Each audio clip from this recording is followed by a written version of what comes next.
श्री प्रेमानंद जी महाराज ने हमें बताया है कि भाई, जो व्यक्ति कहता है मैं ये करूंगा, वो तभी कहे जब उसे अपने आने वाले कल पर पूरा विश्वास हो। पर हमारे जैसे लोग तो मृत्यु लोक में जी रहे हैं, जहां अगले पल का भरोसा नहीं होता। ऐसे में प्रार्थना इस भाव से होनी चाहिए, हे प्रभु, अगर आपने जीवन दिया, शक्ति दी, समय दिया, तो हमारी भावना है कि हम 108 परिक्रमाएं कर लें। लेकिन अगर शरीर साथ न दे, समय न मिले या सामर्थ्य न रहे, तो हम एक भी न कर पाए तो वो अपराध नहीं होगा। पर यदि हमने संकल्प ले लिया कि अब 108 परिक्रमा करनी ही है, तो फिर उसे निभाना चाहिए। तब वो संकल्प पूरा करना जरूरी हो जाता है। जब तक शरीर में जान है, तब तक संकल्प को निभाने का प्रयास भी किया जाता है। लेकिन मेरी सबसे प्रार्थना है कि कभी संकल्प ना ले। अगर नियम लेने की इच्छा हो तो उसमें ये छूट जरूर जोड़ दे, हे प्रभु, यदि हमारा स्वास्थ्य ठीक रहा, जीवन रहा, तो हम ऐसा करेंगे, और यदि नहीं रहा तो कोई अपराध नहीं होगा, क्योंकि हमने संकल्प नहीं किया था। दरअसल संकल्प में अपराध बोध जुड़ जाता है। जैसे कोई कहता है, गोवर्धन महाराज, मेरे बेटे की नौकरी लग जाए तो मैं 100 परिक्रमाएं करूंगी। ये एक तरह की सौदेबाजी हो जाती है, जबकि सच्चे भक्ति भाव में ये सब नहीं होता। भक्ति में तो ये भाव होना चाहिए कि करना है तो करो, बस करना चाहिए। पर सोचिए, अगर सांझ तक ही जीवन न रहा तो फिर कैसे कर पाएंगे? ये मृत्यु लोक है और ये शरीर मरण धर्मा है। मुझे तो अपने शरीर पर एक पल का भी भरोसा नहीं कि अगला मिनट जिएगा या नहीं। इसीलिए संकल्प लेने का अधिकार ही नहीं है। किसे पता कि शाम तक जिएंगे भी या नहीं, तो फिर संकल्प क्यों करें? बस यही भाव रखें कि हे प्रभु, जैसे आप चलाते हैं हम वैसे ही चल रहे हैं। आपने परिक्रमा करवा दी तो कर ली, नहीं तो बैठे बैठे राधा राधा जप रहे हैं। घर गृहस्थी में रहते हुए धर्म कर्म करते हैं, जब समय मिले तो परिक्रमा कर लेते हैं। और हाँ, प्रार्थना करना गलत नहीं है। बच्चे की नौकरी के लिए, अपने काम की सिद्धि के लिए ये सब मांगो। भगवान से नहीं मांगोगे तो किससे मांगोगे? पर ये मत कहो कि काम पूरा हो तो मैं इतना करूंगा। इससे बंधन बन जाता है। हम ऐसा क्यों कहें? अगर भगवान हमारे पिता है और हम उनकी संतान, तो हमें मांगने का अधिकार है। पर यह भाव हो, हे नाथ, सब कुछ आपका है, अगर आप उचित समझें तो हमारी आवश्यकता पूर्ण कर दें, और अगर उचित ना हो तो भले ही मैं लाख बार मांग लूं, आप पूरा मत करना। यही सच्चे भक्तों की, सत्संगियों की मांग होती है। नाथ, मेरी जरूरत है, लेकिन अगर आपको उचित लगे तभी देना। अगर उचित ना लगे तो मेरी बार बार की मांग पर भी मत देना। ये बात तो बनी ही रहती है कि जितना नाम जप होना चाहिए उतना हो नहीं पाता। ये पीड़ा हम सब में होती है। ये पीड़ा मुझे भी भीतर ही भीतर सालती है कि जितना नाम स्मरण करना चाहिए उतना नहीं हो पाता। यही पीड़ा मैंने अपने गुरुदेव भगवान में भी देखी। एक दिन उन्होंने खुद कहा, क्या बताओ, जीवन बीत गया पर मन भर के नाम जपना नहीं हो पाया। रात दिन मंत्र में, नाम में लगे रहे, 10 वर्षों तक समीप रहकर सेवा की, पर फिर भी उन्होंने यही कहा। पूरी जिंदगी बीत गई, छक के नाम जपने का अवसर ही नहीं मिला। जो भगवान का भजन करता है उसमें भजन की भूख इतनी अधिक बढ़ जाती है कि दिन रात भजन करते हुए भी उसे ये अनुभव होता है कि जैसा होना चाहिए वैसा नहीं हो रहा। और यही अनुभूति, यही प्यास उसे अखंड भजन की ओर ले जाती है। भले ही अखंड जब चलता हो, फिर भी हृदय में एक करुण पुकार बनी रहती है, प्रभु मुझे भजन करने की रुचि दे दो। यही सच्चा भजन है। भजन करते हुए जब ये भाव पैदा हो जाए कि अब भी वो प्रेम नहीं आ पाया जो भजन में होना चाहिए, तो समझो ये भजन का असली फल है। यही संतोषहीनता सच्चे भजनों का प्रमाण बनती है। हर एक महात्मा, हर एक भजनानंदी को ये अनुभव होता है कि भजन हो रहा है पर वैसा नहीं जैसा होना चाहिए। और जब ये करुण तृष्णा भीतर से उठती है, तभी भजन अखंड होने लगता है। क्योंकि जब हमें किसी की पीड़ा की गहराई तक अनुभूति हो जाती है, तब हम उसे कैसे भूल सकते हैं? जिसको हम भूल ही नहीं सकते, उसी की स्मृति स्वाभाविक रूप से बनी रहती है। यही अखंड स्मरण है। जो व्यक्ति भजन में संतुष्ट हो जाए, समझो वो अब भजनानंद नहीं रहा। भजन में असंतुष्ट रहना और संसार के भोगों में संतुष्टि न पाना, यही भजनानंदी की पहचान है। अपनी बात कहूं तो मुझे मेरे गुरुदेव ने संभाल लिया, वरना जो भी साधन भजन हो रहा था वो सब अहंकारजन्य था। जब गुरुदेव ने कृपा की, तब मेरे भीतर का वो अहंकार चकनाचूर हो गया। तभी समझ में आया कि मोक्ष का मूल तो गुरु की कृपा ही है। गुरुदेव भगवान स्वयं करुणामय प्रियालाल के स्वरूप है। जब वे कृपा करते हैं तो अहंकार स्वतः नष्ट हो जाता है, और जब अहंकार नष्ट होता है तो दैन्यता आ जाती है। और प्रियालाल को दैन्य बहुत प्रिय है। ये दैन्यता भी गुरु की कृपा से ही आती है। इसलिए सदैव गुरु के चरणों में आसक्त रहो, उन्हीं के शरण में रहो। देखो, हम आपको गुरु महिमा की एक अत्यंत महत्वपूर्ण बात बताना चाहते हैं। जब हम अपने को एक कोरे कागज की तरह बनाकर गुरुदेव के चरणों में समर्पित हो जाते हैं, तभी हमारे हृदय पर ईश्वर की सही लेखनी चलती है। पर होता क्या है, हम तो पहले से ही अपने मन, बुद्धि और अहंकार के रंगों में रंगे हुए कागज बनकर गुरु के पास जाते हैं। फिर अपने ही तर्क वितर्क, अनुभव और बुद्धि से गुरु की बातों को तौलने लगते हैं, और इसी कारण हमारा आध्यात्मिक कार्य सिद्ध नहीं हो पाता। यदि हम एक भोले बच्चे की तरह गुरु के चरणों में जाएं, जैसा वो कहें वैसा ही करें, तो गुरु को भी पता नहीं चलेगा कि शिष्य कब आगे बढ़ गया, कब उन्नति की सीढ़ियां चढ़ गया, क्योंकि उसने गुरु को भगवान मान लिया, उसके हर वचन को शास्त्र मान लिया। अब सुनो एक प्रसंग जो उड़िया बाबा ने सुनाया था। कई बार सुना चुका हूँ, लेकिन इसमें गूढ़ रहस्य है। बंगाल में एक भक्त के मन में आया कि मुझे गुरु बनाना है, तो वो एक प्रसिद्ध साधक के पास गया जो माँ काली के उपासक थे। लेकिन वो साधक उस समय मदिरा सेवन किए हुए थे और उस अवस्था में ही बैठे थे। भक्त ने विनम्रता से कहा, गुरुदेव, मैं आपको अपने गुरु रूप में स्वीकार करता हूँ, कृपया मुझे मंत्र दीजिए। अब वे साधक नशे में लड़खड़ाते हुए मंत्र बोले। वो मंत्र अशुद्ध था और स्थिति भी अशुद्ध थी, पर उस भक्त ने गुरु को भगवान मान लिया। उनके दिए हुए मंत्र को पूजा घर में स्थापित किया और निष्ठापूर्वक उसका अनुष्ठान करने लगा। एक वर्ष बीतते न बीतते माँ भद्रकाली स्वयं प्रकट हो गई। माँ ने कहा, बेटा, तेरा गुरु ढोंगी है, वो शराबी है, और तुझे जो मंत्र दिया वह भी अशुद्ध है। तो उस भक्त ने फोल्डेड हैंड्स कह दिया, माँ, कृपया मेरे गुरु के विषय में ऐसा मत कहो, वो मेरे लिए परब्रह्म है। आप उनके दोष बताकर मुझसे क्या चाहती हैं? माँ ने कहा, बेटा, तू बहुत भोला है, जानता नहीं वह नशे में मंत्र देता है, और तुझे जो मंत्र मिला वो शुद्ध नहीं है। भक्त बोला, माँ, अब तो आपकी बात पर भी मेरा विश्वास नहीं रहा। यदि मंत्र अशुद्ध होता तो आप 1 साल में प्रकट कैसे हो जाती? आप तो सिद्ध करने की दशा में आई है। इसका अर्थ ये हुआ कि मंत्र ने कार्य किया है।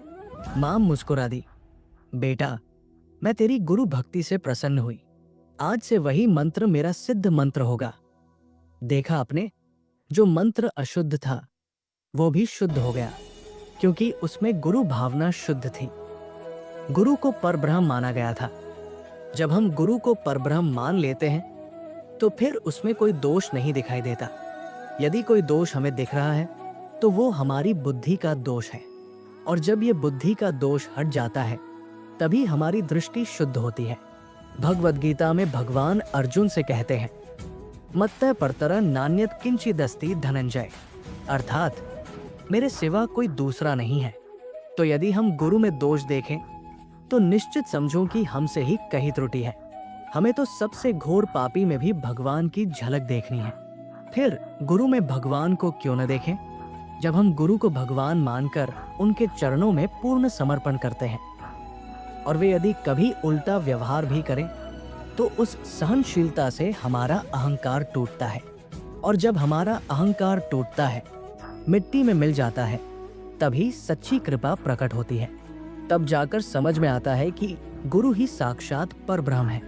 गुरुर् ब्रह्मा गुरुर् विष्णु गुरुर्देवो महेश्वरा। गुरु साक्षात परब्रह्म तस्मै श्री गुरुवे नमः। गुरु में भगवान को देखना ये सबसे कठिन बात है इस संसार में। और जब तक गुरु में परब्रह्म बुद्धि नहीं होती, तब तक कुछ भी कर लो, आपका अहंकार नष्ट नहीं होगा। ये बात खुली घोषणा है।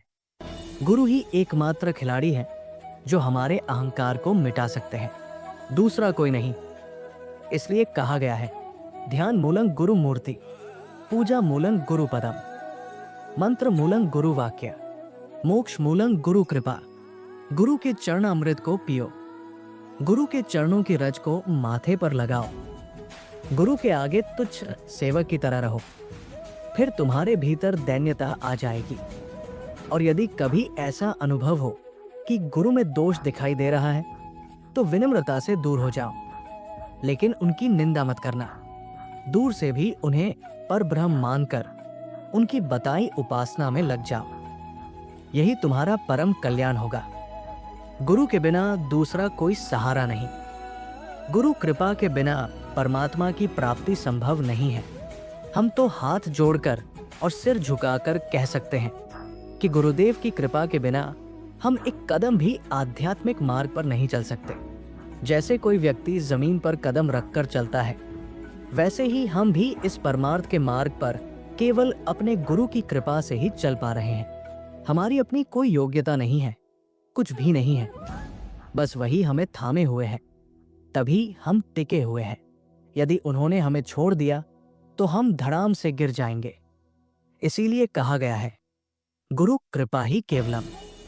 गुरु कृपा से ही दैन्यता आती है, और धन्य भाग्य है आपका यदि आपके भीतर दैन्य उत्पन्न हो रहा है। ये वैष्णव आचार्यों की परम कृपा है। बस एक ही बात का ध्यान रखिए, चुपचाप चलते रहिए, किसी की निंदा मत कीजिए, किसी के दोष मत देखिए। इसी से दैन्यता प्रकट होती है, और जब दैन्य आता है तब भीतर से एक करुणा, एक रुदन उपजता है। आप अनुभव करेंगे कि जैसे ही ये दैन्यता आती है, आंखों से आंसू बहने लगते हैं। ये आंसू इस बात के हैं कि मुझ जैसे अधम पर इतनी कृपा, हे प्रभु आपने कैसे कर दी। जब ये रुदन सच्चे भाव से होता है, तब हृदय निर्मल होने लगता है। प्रभु का रुदन सबसे पवित्र तीर्थ है। जितनी पवित्रता उस रुदन में होती है, उतनी किसी और साधन में नहीं। जब अपने प्यारे प्रभु के लिए हृदय से रुदन होता है, तब आत्मा के तार तार शुद्ध हो जाते हैं। कबीरदास जी भी कहते हैं, बिन रोए किन पाइया प्रेम पियारा मीत। कबीरा हंसना छोड़ दे, रोने से कर प्रीत। ईश्वर की 3 लीलाएं होती हैं, सृजन, पालन और सहार। जैसे सृजन और पालन अनिवार्य है, वैसे ही सहार भी अवश्यंभावी है। शरीर विनाशी है, और ये लोक मृत्यु का लोक है। जो जन्मा है उसका शरीर एक दिन अवश्य छूटेगा। जो कर्म किए हैं उनका फल हमें भोगना ही पड़ेगा।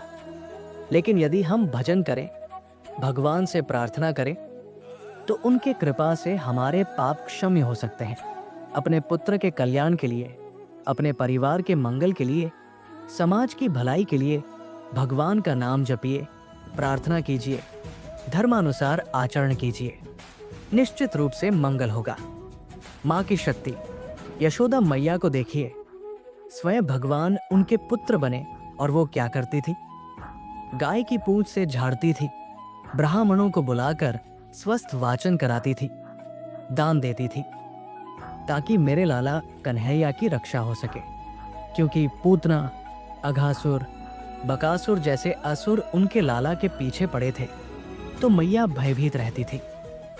माँ को यदि अपने पुत्र का दिव्य स्वरूप दिख भी जाए, तब भी माँ है, उसे अपना लाला ही लगता है, और अपने पुत्र की रक्षा के लिए भगवान के नाम का ही सहारा लेती है। केशव मेरे बेटे की रक्षा करे, माधव मेरे बच्चे को बचाए। देखिए, माँ में अपार सामर्थ्य है। यदि माँ तपस्विनी बन जाए और अपने पुत्र के लिए तप करे, तो उसे अमर बना सकती है। मनलसा माँ ने यही कहा था, मेरे गर्भ से जो जीव आएगा मैं उसे प्रभु से जोड़ दूंगी। और उन्होंने वही किया। गांधारी का उदाहरण। गांधारी जी ने जब सुना कि उनके पति धृतराष्ट्र अंधे हैं तो स्वयं आंखों पर पट्टी बांध ली। जब समय आया कि युद्ध निश्चित हो गया है तब उन्होंने अपने पुत्र दुर्योधन से कहा, बेटा तू नग्न होकर मेरे सामने आ जा, मैं पट्टी खोलूंगी और मेरी दृष्टि से तेरा शरीर वज्र समान हो जाएगा, तुझे मृत्यु नहीं होगी। लेकिन भगवान की लीला देखिए। जब दुर्योधन नग्न होकर आया, भगवान ने उसे देखा और कहा, अरे क्या बच्चे की तरह नंगे घूम रहे हो? तो उसने कमर ढक ली। गांधारी जी ने जब अपनी दृष्टि से उसे देखा तो कहा, तूने कपड़ा क्यों बांध लिया? बेटा बोला, माँ आपके सामने नग्न कैसे आता? माँ बोली, तूने धोखा दिया। अब मेरी दृष्टि जहां तक पड़ी तेरा शरीर वज्र हो गया, लेकिन कमर पर नहीं पड़ी, वहीं से तू मारा जाएगा। भगवान ने भी ये लीला इसलिए की क्योंकि द्रौपदी की सभा में दुर्योधन ने जो अपमान किया था, भीम ने प्रण लिया था, मैं तेरी जंघा तोड़ूंगा। और भगवान अपने भक्त का प्रण कभी अधूरा नहीं छोड़ते। यदि पूरा शरीर वज्र का हो जाता तो भीम उसे तोड़ नहीं पाते, इसलिए भगवान ने ये युक्ति अपनाई। देखिए, माँ की एक दृष्टि भी अपने पुत्र को वज्रदेह बना सकती है। माँ की भक्ति, साधना और संकल्प में इतनी सामर्थ्य होती है कि वो अपने पुत्र को अजर, अमर, अविनाशी बना सकती है। नाम और भजन का प्रभाव यही है। नाम से परम गति होती है। हमने एक बार राधा नाम का एक पद सुनाया था। अगर आप सत्संगी हैं और नियमित रूप से सत्संग सुनते हैं तो आपको वो पद जरूर याद होगा। उसमें कहा गया है, राधा नाम है जीवन हमारा, राधा नाम प्राण आधार है। पूरा पद ही इस भाव से भरा हुआ है कि राधा नाम ही हमें प्रेम की चरम सीमा तक, निकुंज तक पहुंचाएगा। उसकी आखिरी पंक्ति में यही कहा गया है, राधा नाम तुम्हें निकुंज तक पहुंचा देगा। इसलिए आपको किसी प्रकार की चिंता करने की आवश्यकता नहीं है। आप राधा वल्लभ श्री हरिवंश का नाम जपो या बस राधा राधा का जप करते रहो। यही नाम तुम्हें परम प्रेम के केंद्र तक, निकुंज तक पहुंचा देगा। प्रवचन का सार। राधा नाम केवल एक शब्द नहीं, अपितु वो सेतु है जो साधक को निकुंज अर्थात भगवत प्रेम की परम अवस्था तक पहुंचाता है। ये नाम जीवन का प्राण है, यही नाम जीवन का आधार है। राधा रानी का नाम जपते हुए जब भक्त निष्कपट भाव से प्रेम की साधना करता है तो वो चिंता और भ्रम से परे होकर स्वयं को श्रीहरि के चरणों में समर्पित कर देता है। राधा वल्लभ श्री हरिवंश जी का नाम हो या केवल राधे राधे का जप, यही नाम भक्त को निकुंज सेवा, अखंड भजन और परम प्रेम की प्राप्ति कराता है। इसलिए चिंता मत करो, बस राधा नाम को पकड़ लो, उसी में समा जाओ। यही नाम तुम्हें उस ब्रह्मा प्रेम तक ले जाएगा जहाँ सब कुछ शांत, सरल और माधुर्यपूर्ण है। अगर आपको ये दिव्य प्रवचन अच्छा लगा हो तो कृपया वीडियो को लाइक करें, अपने परिजनों और सच्चे साधकों के साथ शेयर करें और हमारे चैनल को सब्सक्राइब जरूर करें ताकि ऐसे ही प्रेमय, भक्तिपूर्ण और ज्ञानवर्धक प्रवचनों की धारा आप तक लगातार पहुंचती रहे। राधे राधे।